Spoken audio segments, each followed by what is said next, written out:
ഒക്കെ ചെയ്യാമോ അതെല്ലാം ചെയ്യും. ഇത് മനസ്സിലാക്കണം.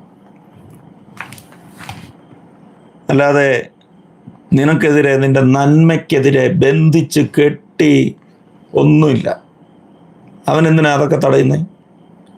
യേശുവിനടുത്ത് ചെന്നിട്ട് പറഞ്ഞത്, ഭൂമിയിലെ സകല രാജ്യങ്ങളും അതിൻ്റെ മഹത്വവും കാണിച്ചിട്ട് ഈ സാത്താൻ പറഞ്ഞത്, നീ വീണ് എന്നെ ഒന്ന് നമസ്കരിച്ചാൽ, ചെറുതായി ഒന്ന് എന്നെ നമസ്കരിച്ചാൽ മതി, ഈ കാണുന്ന മഹത്വം മുഴുവൻ ഇതെല്ലാം നിനക്ക് ഞാൻ തരാമെന്ന് സാത്താൻ അങ്ങോട്ട് ഓഫർ ചെയ്യുക ചെയ്ത്.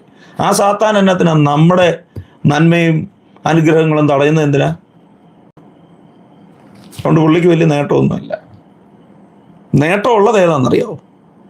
ക്രിസ്തുവിൻ്റെ സ്വസ്ഥത നമ്മൾ അനുഭവിക്കാതിരിക്കുക. ഇത് ദൈവമക്കൾ തിരിച്ചറിഞ്ഞോണം.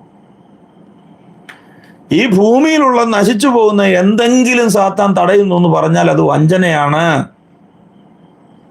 അവനത് ചെയ്യില്ല. അത്ര ചീള് കേസൊന്നും പിടിക്കുന്ന